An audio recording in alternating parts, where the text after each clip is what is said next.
verses because taken out of context. I mean, if you've ever come across these verses, in fact, if you're reading them with me here just a moment ago and you're hearing them, you go, it's one of those head-scratcher couple of verses. What is he saying? What is he talking about? But if you look at it in the broader context of this entire section of Scripture, it'll become very clear to you that he's talking about possessions, the things that we have, the things that we own, or the things that own us. Because in the previous verses 19, 20, and 21, we're told to collect heavenly treasures, not earthly treasures. To build up treasures in heaven, not on earth. And then as we'll see in next week's message, beginning of verse 24, stretching down to verse 34, we're told not to worry about stuff. Our things, the materials in our possession. Instead, we're to focus on God and to focus on His plan. So, in the first set of verses, it's talking about treasure. In the third set of verses, it's talking about treasure, our stuff. So these two verses squeezed in the middle, in the context, it's talking about our stuff. The things that we own. The things that belong to us. In fact, in the middle there, in verse 22, Jesus simply says, the eye is the lamp of the body, so if your eye is healthy, your whole body will be full of light. So in the context of materialism, our stuff, Jesus is telling us to have a clear perspective on it. In regard to the things that you own or the things that you desire, have a clear and right perspective on them. Let me tell you, we need this in this culture today. I'm by no means a fan of Rob Bell. I really believe that he's gone far off the reservation when it comes to Christian orthodoxy. But he wrote a book a few years ago called Jesus Wants to Save Christians. And in that book, he began to offer some startling statistics about the affluence that you find here in the United States. And here's what he discovered. When the book was written, he said, America controls nearly 20% of the world's wealth.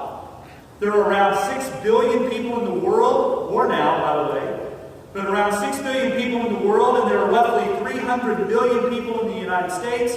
That makes America less than 5% of the world's population, and yet this 5% owns a fifth of the world's wealth. 1 billion people in the world do not have access to clean water, while the average American has over 400 to 600 liters of water used upon them or for them or consumed by them a day. Every 7 seconds, somewhere in the world, a child under the age of 5 dies of hunger, while Americans throw away 14% of the food that we purchase. Nearly 1 billion people in the world live on less than $1 American dollar a day.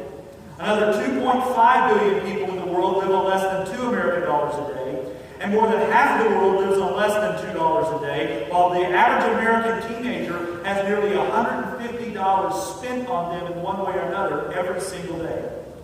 Or every week, excuse me. 40% of people in the world lack basic sanitation, while 49 million diapers are used and thrown away in America every day. 1.6 billion people in the world have no electricity. Nearly 1 billion people in the world cannot read or sign their name. Nearly 100 million children are denied basic education. And by far, most of the people in the world do not own a car, where 1/3 of American families own 3 cars. 1 in 7 children worldwide, about 158 million, has to go to work every day just to survive.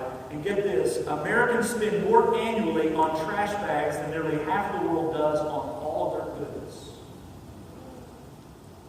You have any stuff? Of course you do. Here's the problem for us, the American church. Because we're just as guilty as the rest of our culture of not understanding what a blessing the things that we have are, and taking for granted what we have. And when it comes to our stuff, we're just as guilty as the rest of the culture, most of us, when it comes to having a wrong perspective on these things. Should we be like that?